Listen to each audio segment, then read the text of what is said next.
Polyana Viana versus Mallory Martin. We got minus 155 on Mallory and plus 135 on the Brazilian Polyana Viana. Let's start off with Polyana, who's coming off a victory, a submission victory over Emily Whitmire. That only lasted roughly about a minute or so. We saw her get the fight to the ground pretty easily and then was able to pull off a submission victory. Beautiful armbar, I believe it was by her as well too. That actually snapped a 3-fight losing streak of hers, which pretty much was sandwiched between her UFC debut, where she pulled off a submission victory over Maya Stevenson, where she came in as a minus 440 favorite. So that was pretty much a foregone conclusion at that point in time. Then she goes out there and fights a girl in JJ Aldrich. That's a fight that I still like to claim as one of my best dog spots, where I hit JJ Aldrich around that plus 140 mark. But I thought that was going to be a very tough stylistic matchup for Polyana in terms of the striking realm. And if JJ was able to hold her own in the jiu-jitsu realm, which she showed a little bit of... she showed solid work in the past there, not to mention that she's a, very close training partner of Rose Namajunas, and coming out of that Denver team, I thought she had a lot to bring to the table. Obviously, she was the much crisper striker as well, which really gave Polyana Viana issues, as she seems a little bit more chaotic in her striking sequences. Like, she throws decent kicks, she shows decent hands, but man, her chin is just pointing up to the heavens every time she throws a combination. And I thought JJ Aldrich did a really good job in terms of exposing that. We saw her pull away with the decision victory there, and then in her next fight, she had a lot of trouble with Hannah Cifers, but that was a close fight. That was a very, very close fight. If you actually look up MMA decisions, it's pretty much split down the middle. First round probably goes to Hannah Cifers, I believe it was. The second round, could have gone to Polyana Viana. She was on her back for the majority of it, but she was the one landing the strikes and landing the damage. And all three judges, if I'm not mistaken, actually gave that round to her. And then in the third round, one judge actually gave it to Polyana. The other two gave it to Hannah Cifers, but that was... a round that was primarily taking place on the feet for the most part of it. And we saw Polyana pretty much just throw caution to the wind, and they were exchanging in a lot of these situations.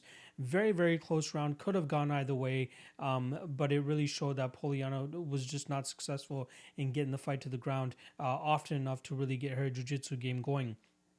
Even when Cifers was in her full guard for the majority of that second round, Cifers was just playing it safe as much as possible, pretty much just turtling up into a little ball to, refrain from any of her limbs getting snatched up or any choking applied by Polyana. So good on Cifers to, stay safe in that round, but she definitely lost that round too.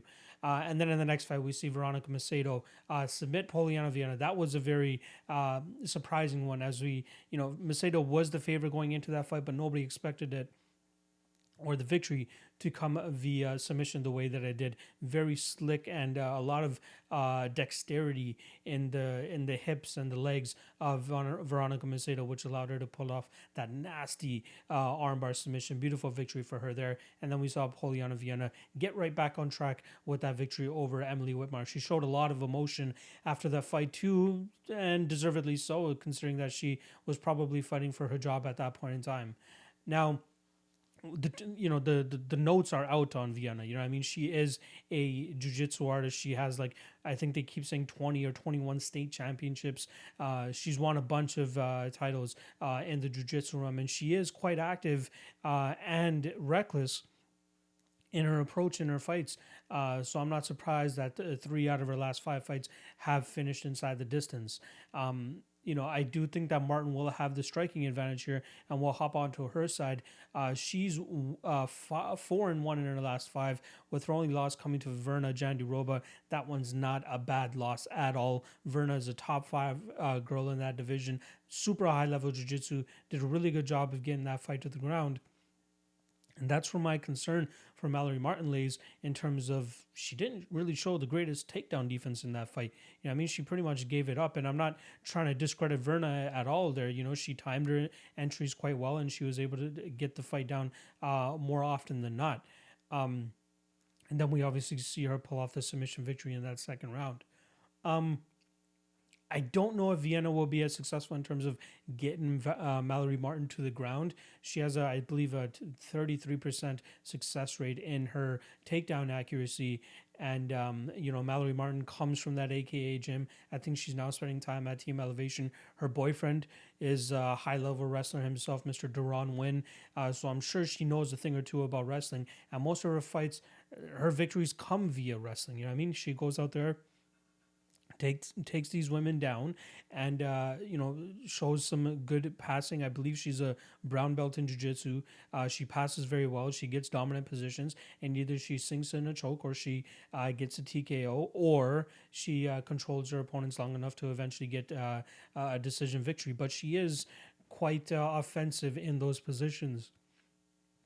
So I think this fight is pretty much predicated on how she approaches this fight, and by she I mean Mallory Martin. You know, I mean, more often than not, you see her going to her wrestling, and that's how she pulls off her victories.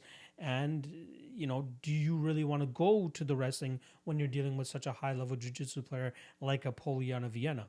Like, I try to compare these situations to Ben Askren versus Damian Maia, and Bartosz Fabinski versus Andre Muniz, where you have a fighter that has an advantage, which is the wrestling, but it plays right into the advantage of their opponents, which is the jiu-jitsu.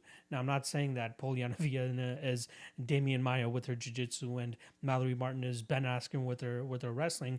So it comes down to Mallory in terms of how she wants to dictate this fight. If this fight remains on the feet, I think she has the better hands, and add into this situation that Polyana Viana likes to hold her chin up so high, it could lead to bad things for Viana if this fight remains on the feet.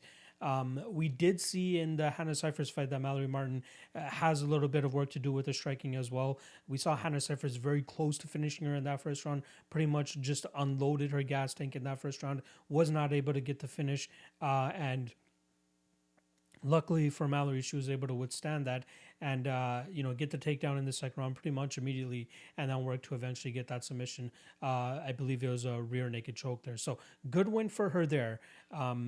Again, this fight is pretty much predicated on how she wants to approach this fight. However, I do think that the reckless fighting style of Polyana Viana will absolutely make the under in this fight very, very live. It's roughly around that plus 190 mark, which is a 34% indication, I believe. And if you take both of these women's records and lump them together, the average, the percentage of time this fight or their fights and inside the distance is about 68%. So in terms of mathematics, I like my chances there. In terms of how they match up as well, too, I think both girls are live for a finish. I'm actually siding with the Polyana Viana side. I think that if Martin decides to go out there and tries to wrestle, she's just pretty much just jumping into the jaws of the shark. You know what I mean? She's pretty much just putting herself into threat, into a very threatening situation. And I think even if it comes down to it, we could see Polyana Viana maybe land one of her hip toss takedowns that we've seen her complete in the past. But I think it's predicated on how Mallory Martin approaches this fight, but also with the recklessness of Polyana. So I like the plus 190 that we're getting on the under 2.5 here, as I do think both women are very live for a finish, whether it's Mallory Martin getting a submission of her own, or even just kind of controlling Polyana on the ground, or even landing a big enough shot on the feet, given the reckless style of Polyana. And then for Polyana, obviously, I think that she's very live for a submission, whether it's her pulling guard, landing a hip toss, testing the, in my opinion, sketchy takedown defense of Mallory Martin. That's obviously a scenario as well. Polyana is going to have a 1-inch height advantage as well as a 4-inch reach advantage. So I'm interested to see how this fight plays out. But I think a finish is very live from both sides. So I'm going to actually be going with the dog here. I think Polyana will be the one that actually pulls off a submission here. I think she finds herself in the grappling realm and then goes to work with her black belt. I do think she will get the submission. I'm not sure exactly which one. And now my thinking regarding this fight is, okay, I'm picking Polyana. We're getting about plus 135. But I think the way that she wins is via submission, which means it's going to happen in the distance, and I expect it to happen under 2.5 rounds. And for that price, we're getting a plus 190. So you're opening up the possibility of Mallory Martin possibly getting a finish, as well as covering that Polyana submission, which is what I think she's going to end up getting. So The spot that I'm looking at here is the under or under 2.5, which is around that plus 190 mark. And then I'm actually siding with the dog here as well, and Polyana Viana to pull off this fight and pull off this victory via submission.